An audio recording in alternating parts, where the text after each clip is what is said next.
अस्सलामुअलैकुम dear students. बेटा chapter number 9 का एक लास्ट टॉपिक है क्लासिफिकेशन ऑफ एंजियोस्पर्म्स। एंजियोस्पर्म्स जिसमें फ्लावरिंग जो होती है और दूसरी एंजियोस्पर्म्स की जो प्रोमिनेंट एबिलिटी है कि उनमें जो एंजियोस्पर्म में सीड क्लोज्ड होते हैं। जो एंजियोस्पर्म्स के सीड हैं उसकी बुनियाद पर एंजियोस्पर्म्स को दो क्लासेस में डिवाइड किया गया है। नंबर 1 मोनोकोटिलीडन और दूसरे हैं डाइकोटिलीडन। तो ऐसे प्लांट्स जिनमें मोनोकोटिलीडन हो तो उसको हम नाम देते हैं मोनोकोटिलीडनस प्लांट, और ऐसे प्लांट जिसमें डाइकोट सीड मौजूद हो उसको हम नाम देते हैं डाइकोटोलीडनस प्लांट्स। तो मोनोकोट और डाइकोट में अक्सर डिफरेंस पूछा जाता है शॉर्ट क्वेश्चन में, आपने अच्छी तरह याद कर लेना ये। तो लफ्जी पहले हम देखते हैं कि what is the meaning of monocot and dicot. जी बेटा याद रखिएगा, मोनो का लफ्जी मतलब है एक और डाई का लफ्जी मतलब है दो। कोट का मतलब होता है सीड, अगर सीड की एक ही पार्ट हो तो उसे हम कहते हैं मोनोकोट, और अगर सीड के दो पार्ट हो तो उसे हम नाम देते हैं डाइकोट। तो मोनोकोट और डाइकोट में पहला डिफरेंस आ गया कि अगर सीड का एक ही पार्ट हो तो उसको हम नाम देते हैं मोनोकोट, और अगर सीड के दो पार्ट हो तो उसको हम नाम देते हैं डाइकोट। अब आपकी डिफरेंट एग्जांपल्स आपने देखे होंगे बेटा कि जिस तरह आपके घर में गंदम है, गंदम के अगर आप सीड को देखें तो उसके दो पार्ट होते हैं, मीन के उसके अंदर दो कोटिलीडन मौजूद होते हैं। इसके अलावा बेटा आप याद रखिएगा कि आपने ऐसे पौधे देखे होंगे कि जिसमें एक सीड में से अगर दो पत्तियां निकले, मिसाल के तौर पर डाइकोट है, इसमें से दो पत्तियां निकलेंगी तो डाइकोट होगा, और अगर सीड में एक ही पत्ती निकलेगी तो हम इसे कहेंगे मोनोकोट। तो ये दो बेसिक जो पॉइंट बताए जाते हैं मोनोकोट और डाइकोट में को समझने के लिए कि मोनोकोट में सीड की शेप में एक ही पार्ट होता है, जबकि डाइकोट में सीड की शेप में सीड के दो पार्ट होते हैं। दूसरा जो डिफरेंस बताया जाता है कि मोनोकोट में जो कोटिलीडन होता है, बेसिकली कोटिलीडन में एक ही जो है वो स्मॉल लीफ लाइक स्ट्रक्चर निकलता है, जबकि डाइकोटिन में दो लीफ लाइक जो स्ट्रक्चर्स हैं वो इसमें से इवॉल्व होते हैं। तो नंबर ऑफ कोटिलीडन इन सीड, कोटिलीडन का मतलब होता है सीड के पार्ट। तो डाइकोट में दो होंगे जबकि मोनोकोट में कोटिलीडन एक होगा। दूसरा number of petals and sepals. जी बेटा आपको पता है कि जो पेटल्स हैं ये फ्लावर के नॉन रिप्रोडक्टिव पार्ट हैं, फ्लावर और सेपल और पेटल्स। सेपल्स जिसका कलर ग्रीन है ये फोटोसिंथेसिस में इन्वॉल्व होते हैं। पेटल्स जिनका कलर अदर देन ग्रीन और अट्रैक्टिव कलर होता है और वो पोलिनेशन में डायरेक्टली इन्वॉल्व होता है। अब जब ये सीड को जमीन में सो किया जाता है, उनसे नया पौधा बनता है, पौधा बनने के बाद उसमें जब फ्लावर बनता है, और सेपल्स और पेटल की तादाद जो डाइकोट होगी उसमें 4 या 5 पेटल्स होंगे या मल्टीप्लाई ऑफ 4 और 5 डाइकोट में। इसी तरह मोनोकोट में 3 सेपल्स, 3 ही पेटल्स या मल्टीपल ऑफ 3। मल्टीपल ऑफ 3 का मतलब है 3, 6, 9, 12, 15, 18, इनके 3 के साथ जो मल्टीप्लाई करके हासिल हो। 4 और 5 का मल्टीपल का मतलब ये है कि 4 16, 4 ज़रब 4 ज़रब 4, ये ऐसे मल्टीप्लाई करते जाना। 4 8 16 32 64, तो इस तरह 4 के मल्टीप्लाई। 5 का अगर मल्टीप्लाई 5 होंगे या 25 होंगे, जो पेटल्स और या सेपल्स की तादाद डाइकोट में होगी। अब हम बात करेंगे कि तीसरा इनमें पॉइंट आएगा location and arrangement of vascular tissue in stem. बेटा ये एक स्टेम है डाइकोट की, ये मोनोकोट की है। स्टेम में जो वास्कुलर टिश्यू हैं bundles arrange in a ring, जो वास्कुलर टिश्यू ये वाले जो मौजूद हैं ये एक रिंग में अरेंज हो जाते हैं डाइकोट में, जबकि मोनोकोट में क्या होता है कि जो वास्कुलर बंडल्स हैं वो स्कैटर्ड होते हैं स्टेम में, मुख्तलिफ जगह पे ये फैले होते हैं। मिसाल के तौर पर एक यहाँ है, एक इधर है, एक इधर है, ये स्कैटर्ड होते हैं। डाइकोट में वास्कुलर टिश्यू अरेंज होते हैं इन ए रिंग, जबकि मोनोकोट में ये स्कैटर्ड होते हैं। नेक्स्ट हम बात करेंगे कि pattern of when in leaf. Leaf में जो वेन्स का पैटर्न क्या होगा, जो डाइकोट है इसमें नेट लाइक होगा, मीन के ये इधर से डिफरेंट नेट लाइक अरेंजमेंट है, ये वाली जो बेटा बताई गई है ये नेट लाइक है। जबकि मोनोकोट में पैरेलल होंगे, ये एक दूसरे के पैरेलल हैं। ये सेंट्रल लीफ और इसके जो लीफलेट हैं ये एक दूसरे के पैरेलल हैं। ये नेट लाइक अरेंजमेंट नहीं बना रहे बल्कि ये पैरेलल होते हैं। नेक्स्ट हम बात करेंगे प्रेजेंस और एब्सेंस ऑफ वुड। जो डाइकोट है ये हर्बेशियस प्लांट, हर्ब्स, आपने अक्सर नाम सुना है हर्ब्स प्लांट का। दूसरे हैं वुड जिसमें लकड़ी होती है। हर्ब्स आपने जड़ी बूटियों का नाम सुना होगा, वो है। उनमें जो वुड है वो मौजूद होती है इन रिंग फॉर्म, जबकि वुडी प्लांट में जो वुड है ये थिक फॉर्म में मौजूद होती है। जबकि जो हर्बेशियस प्लांट है सिर्फ उसमें ही वुड होती है, और किसी प्लांट जो मोनोकोट है ये हर्बेशियस भी होते हैं, और जो हर्बेशियस हैं ये डाइकोट भी, यानी कि हर्बेशियस के कुछ पौधे मोनोकोट की तरह के होते हैं और कुछ डाइकोट की तरह ये एग्जिस्ट करते हैं। Symmetry of accessory part of the flower. Symmetry कहते हैं अरेंजमेंट की, इसकी शक्ल और सूरत की। किसकी? फ्लावर में जो ज़रूरी हिस्से हैं उसकी अरेंजमेंट कैसी होती है। तो याद रखिएगा फ्लावर में सेपल्स, पेटल यही ज़रूरी पार्ट हैं। ये कुछ में रेगुलर होंगे और कुछ में इर्रेगुलर डाइकोट के। इसी तरह मोनोकोट के कुछ फ्लावर्स में जो accessory part of the flowers है सेपल्स और पेटल्स ये रेगुलर होंगे और कुछ में इर्रेगुलर होंगे। नेक्स्ट हम बात करेंगे इंडिविजुअल आर यूनाइटेड पेटल्स। जो डाइकोट है उसमें सेपरेट पेटल्स होते हैं, और दूसरा इसमें पार्ट दूसरा है गैमोपेटलस। गैमोपेटलस का मतलब होता है ग्रुप ऑफ पेटल्स जो इकट्ठे ही मौजूद होते हैं और एक स्पेसिफिक शेप बनाते हैं, इसको हम नाम देते हैं गैमोपेटलस का। ये डाइकोट में।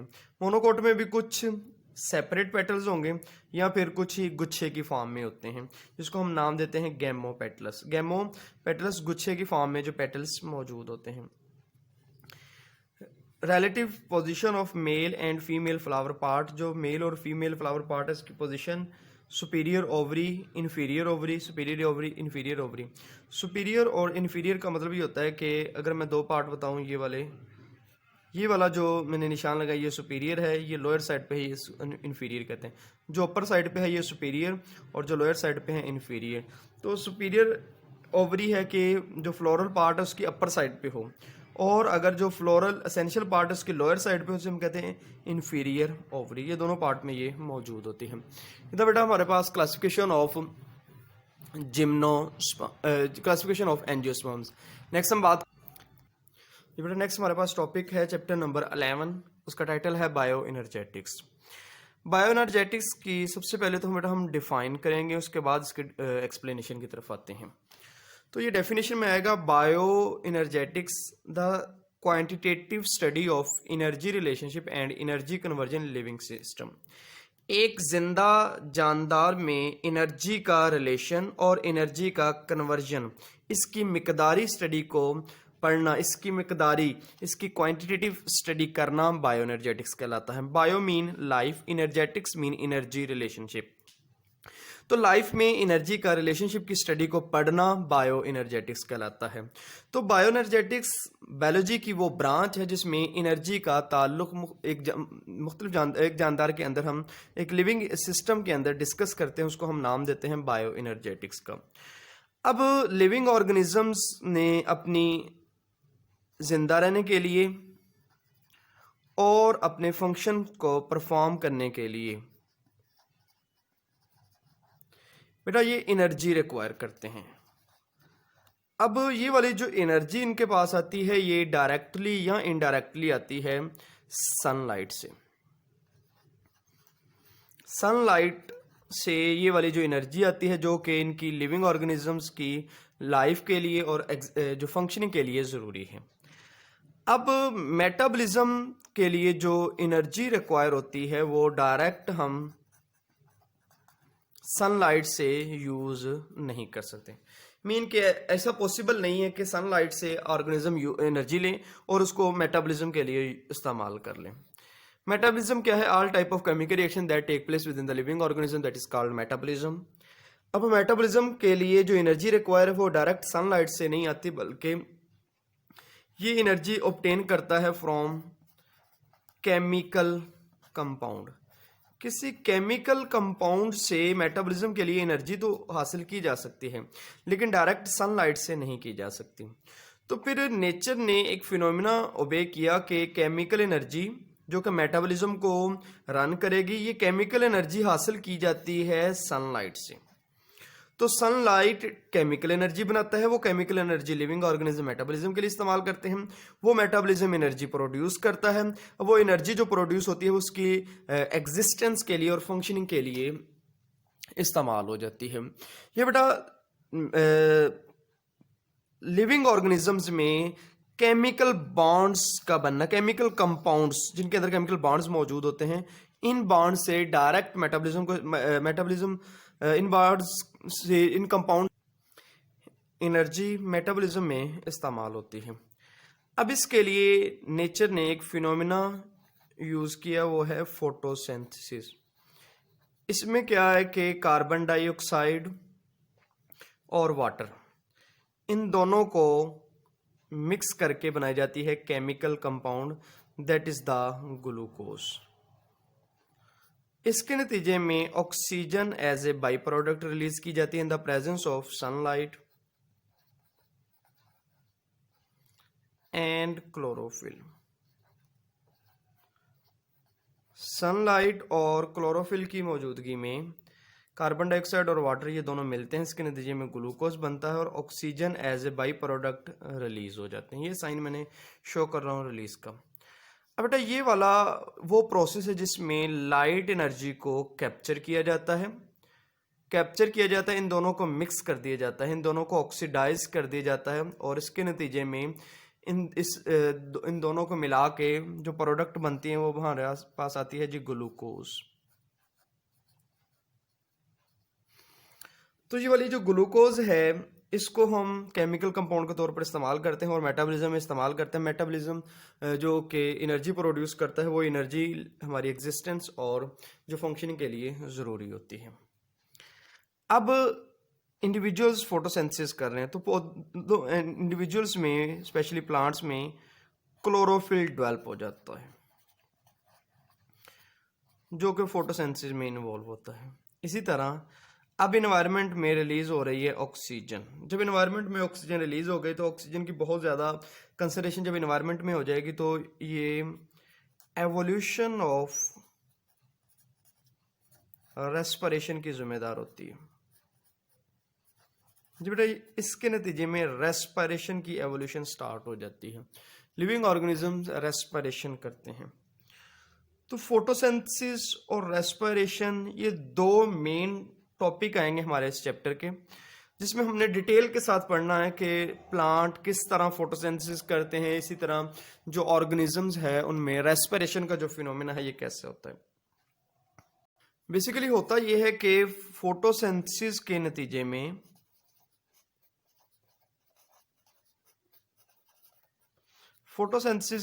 में कार्बोहाइड्रेट्स बनती है, जबकि रेस्पिरेशन जब होती है तो ये कार्बन डाइऑक्साइड इस्तेमाल हो जाती है।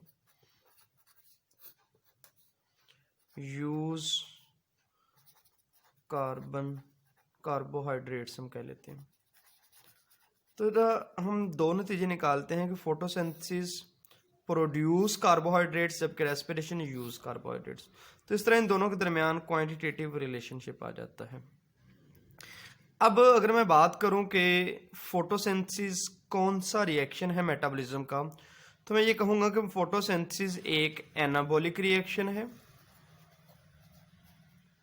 जबकि रेस्पिरेशन एक कैटाबॉलिक रिएक्शन है। एनाबॉलिक रिएक्शन कौन से होते हैं? ऐसे रिएक्शन जिसमें स्मॉल मॉलिक्यूल मिलकर एक लार्ज मॉलिक्यूल बनाएं, जबकि कैटाबॉलिक रिएक्शन वो होता है जिसमें लार्ज मॉलिक्यूल ब्रेक होकर स्मॉल मॉलिक्यूल बना देते हैं। तो ये दोनों ही फोटोसिंथेसिस एक एनाबॉलिक है जबकि रेस्पिरेशन एक कैटाबॉलिक रिएक्शन है, मेटाबॉलिज्म के पार्ट हैं। एनर्जी प्रोड्यूस करते हैं, वो एनर्जी जो प्रोड्यूस करते हैं वो लिविंग ऑर्गेनिजम्स यूज करते हैं, जो अपनी एग्जिस्टेंस और जो फंक्शनिंग है उसे परफॉर्म करते हैं। ये बेटा बायो एनर्जेटिक्स का इंट्रोडक्शन, जिसमें हमने बताना है कि फोटोसिंथेसिस एनर्जी प्रोड्यूसिंग फिनोमिना है जबकि रेस्पिरेशन एनर्जी कंज्यूमिंग है। अब एनर्जी प्रोसेसिंग कैसे कार्बोहाइड्रेट्स को प्रोड्यूस करते हैं, जबकि जो रेस्पिरेशन है कार्बोहाइड्रेट्स को यूज करते हैं, इस्तेमाल करके एनर्जी को रिलीज करते हैं। नेक्स्ट बेटा अगर मैं डिटेल के साथ बात करूं तो फोटोसिंथेसिस की, फोटोसिंथेसिस एक ऐसा मेटाबॉलिक रिएक्शन है जिसमें एनर्जी पुअर इनऑर्गेनिक कंपाउंड, वो कौन से हैं, कार्बन डाइऑक्साइड और वाटर, ये कन्वर्ट किए जाते हैं into energy rich organic compound glucose में। तो फोटोसिंथेसिस की डेफिनेशन भी यही है कि the phenomena in which energy poor inorganic compound, bracket में हम लिखेंगे कार्बन डाइऑक्साइड और water, are converted into energy rich organic compound that is the glucose and release oxygen as a by product. Oxygen को as a by product release कर दिया जाता है, ये है फोटोसिंथेसिस। अब एनर्जी पुअर इनऑर्गेनिक कंपाउंड जो कार्बन डाइऑक्साइड और वाटर है, बेसिकली होता है इनमें क्या है, जो कार्बन डाइऑक्साइड है इसको फिक्स कर दिया जाता है इनटू ग्लूकोज। अब उसकी फिक्सेशन में ये वाटर मॉलिक्यूल हेल्प आउट करता है, ये हम डिटेल के साथ नेक्स्ट चैप्टर लेक्चर में देखेंगे भी। तो आइए अब हम फोटोसिंथेसिस की इक्वेशन की तरफ चलते हैं। तो ये फोटोसिंथेसिस की इक्वेशन जिसमें 6 कार्बन डाइऑक्साइड के मॉलिक्यूल, 12 वाटर के मॉलिक्यूल, लाइट एनर्जी की प्रेजेंस में क्लोरोफिल पर, ये दोनों कन्वर्ट हो जाते हैं into glucose and oxygen release करते हैं एज ए बाई प्रोडक्ट, और इसी के साथ साथ 6 वाटर के मॉलिक्यूल्स भी रिलीज करते हैं। अब अगर आप वाटर को देखें तो वाटर रिएक्टेंट में भी है और प्रोडक्ट में भी है। तो बेटा जो रिएक्टेंट में वाटर के 6 मॉलिक्यूल्स हैं, उनमें 12 मॉलिक्यूल हैं, उनमें से 6 molecules as a by product release हो जाते हैं। तो हम नेट इक्वेशन लिखे तो हमारे पास नेट इक्वेशन ये आएगी, जो एक्चुअल इक्वेशन हम लिखते भी हैं 6 कार्बन डाइऑक्साइड और 6 वाटर मॉलिक्यूल, क्योंकि 6 जो मॉलिक्यूल है नेक्स्ट प्रोडक्ट में निकल रिलीज भी होने हैं, तो इस वजह से हम जस्ट 6 से लिखते हैं। तो ये इक्वेशन को बैलेंस करने के एक मेथड है, आप केमिस्ट्री के चैप्टर नंबर 10 में इसको डिस्कस भी करेंगे। तो इक्वेशन को बैलेंस कैसे करते हैं, तो हम जब भी फोटोसिंथेसिस की इक्वेशन लिखेंगे वो ये लिखेंगे कि 6 कार्बन डाइऑक्साइड के मॉलिक्यूल, 6 वाटर के मॉलिक्यूल लाइट एनर्जी की मौजूदगी में कन्वर्ट होते हैं ग्लूकोज के मॉलिक्यूल, और oxygen as a by product release होती है। अगर हम बात करें पौधों में फोटोसिंथेटिक रिएक्टेंट और प्रोडक्ट की, तो फोटोसिंथेसिस के जो रिएक्टेंट हैं वो है कार्बन डाइऑक्साइड, वाटर, जबकि फोटोसिंथेसिस के जो प्रोडक्ट हैं वो है ग्लूकोज और ऑक्सीजन। ये दोनों प्रोडक्ट हैं, ये दोनों रिएक्टेंट हैं। ये बेटा अगर मैं रेस्पिरेशन की इक्वेशन को यहां पे पुट करूं तो रेस्पिरेशन में इसके उलट होती है।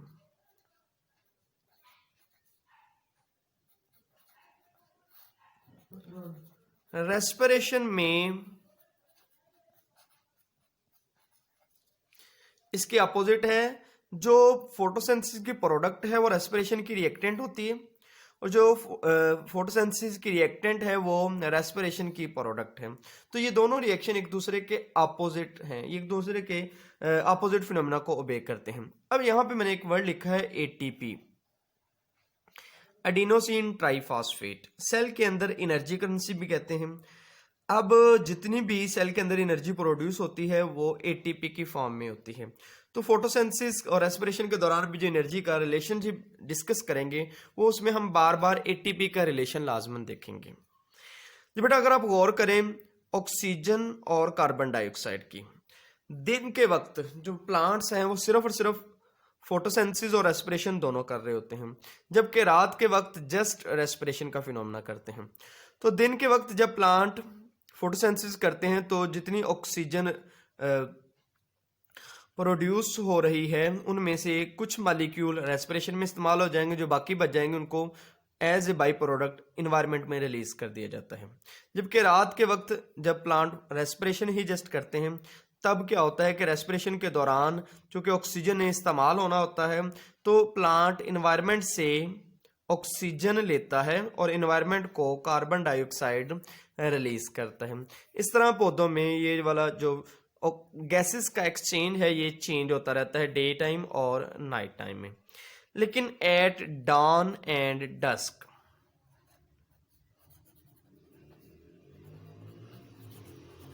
जी बेटा इसको हम कहते हैं तुलुए आफ्ताब, और दूसरा वर्ड हम यूज करते हैं गुरूबे आफ्ताब।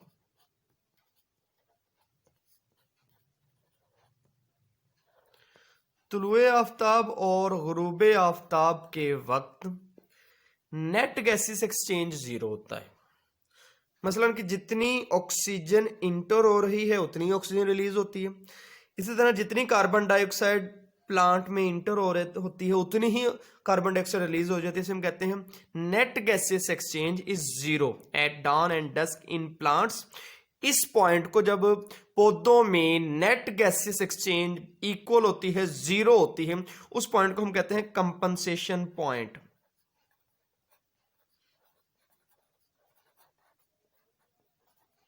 बेटा ये कंपनसेशन पॉइंट को की डेफिनेशन अगर हम करेंगे तो the net gases exchange between plant and environment is zero. जितनी गैसेस निकल रही हैं उतनी ही गैसेस प्लांट में चूंकि इंटर हो रही होती हैं, तो इसको हम पॉइंट को कहते हैं कंपनसेशन पॉइंट। तो ये कंपनसेशन पॉइंट अक्सर शॉर्ट क्वेश्चन में आ चुका है, आपने इसको अच्छी तरह कर लेना है। इसके पास डेफिनेशन बतानी है, आपने बताना है net gases exchange at dawn and dusk in plants is zero, that is called compensation point. Next, role of water in photosynthesis. तो अब हम बताएंगे कि वाटर किस तरह फोटोसिंथेसिस में इन्वॉल्व होता है। जी बेटा अगर मैं इक्वेशन फोटोसिंथेसिस की लिखूं तो इक्वेशन में इनऑर्गेनिक सब्सटेंसेस में जो मेजर इनऑर्गेनिक सब्सटेंस है वो तो कार्बन डाइऑक्साइड है, लेकिन इसके साथ साथ जो हेल्पर है वो है वाटर। अब होता ये है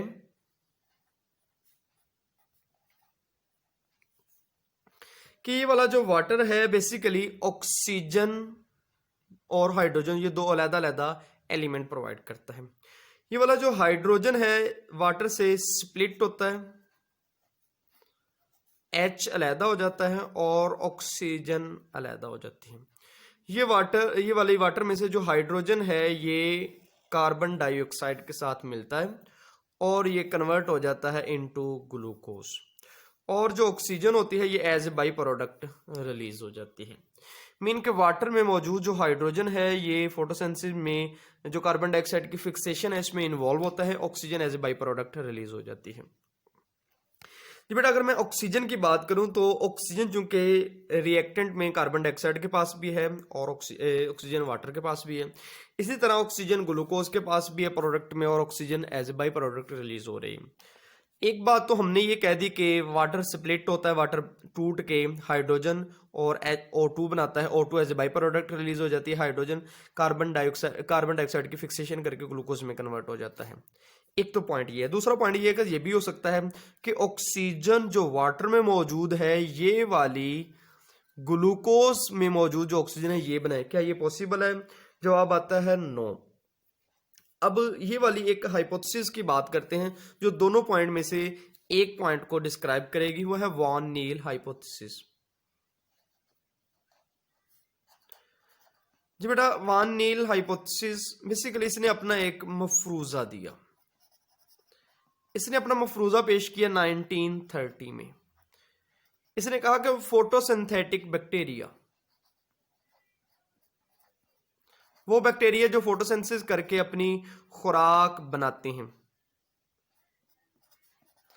ये वाली जो फोटोसिंथेटिक बैक्टीरिया है इनमें चूंकि वाटर तो यूज नहीं होता, इनमें यूज होता है H2S हाइड्रोजन डाइसल्फाइड। अब ये वाला जो रिएक्टेंट है ये इस्तेमाल होता है। इस हाइपोथेसिस का जो बेस थी उसने कहा था कि फोटोसिंथेटिक बैक्टीरिया है ये H2S यूज करते हैं, वाटर यूज नहीं करते, तो इनमें जो सोर्स ऑफ हाइड्रोजन है ये H2S से आता है, वाटर से नहीं आता। तो इसने मफरूजा ये एक बात कही कि वाटर हाइड्रोजन प्रोवाइड करने के लिए होता है, ना कि ऑक्सीजन। जो ऑक्सीजन होती है एज बाई प्रोडक्ट रिलीज हो जाती है, जिस तरह फोटोसिंथेटिक बैक्टीरिया में हाइड्रोजन यूज होता है और sulphur as a by product release हो जाती है। अब इस एक मफरूजे को एक्सपेरिमेंट में कन्वर्ट किया मुख्तलिफ साइंटिस्ट ने। अब उन्होंने एक एक्सपेरिमेंट किया, एक्सपेरिमेंट को आपने बहुत तवज्जो से सुनना है। कार्बन डाइऑक्साइड और वाटर दोनों में हम पौधों के दो ग्रुप की बात करते हैं, ग्रुप 1, ग्रुप 2। ग्रुप 1 में पौधों में जो ऑक्सीजन यूज करेंगे वो आइसोटोपिक ऑक्सीजन है। आइसोटोपिक ऑक्सीजन क्या होती है? ऑक्सीजन जी बेटा, आपने चैप्टर नंबर 1 केमिस्ट्री में ना देखा है कि ऑक्सीजन के डिफरेंट आइसोटोप्स हैं। ऑक्सीजन का एटॉमिक मास है 16 नॉर्मल, लेकिन इसकी आइसोटोपिक फॉर्म 18 भी है।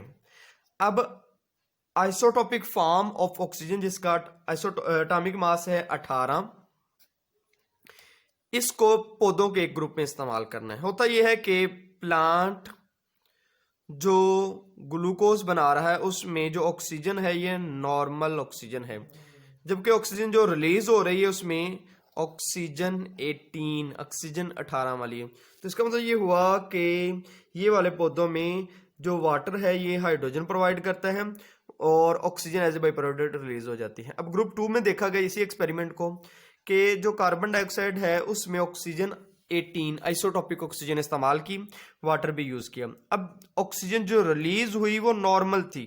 नॉर्मल होने की वजह एक ये थी कि इसमें आपने सिंपल वाटर यूज किया, और जो ग्लूकोज में ऑक्सीजन मिली वो ऑक्सीजन 18 थी। तो दोनों एक्सपेरिमेंट से ये साबित हो गया कि water is the source of hydrogen.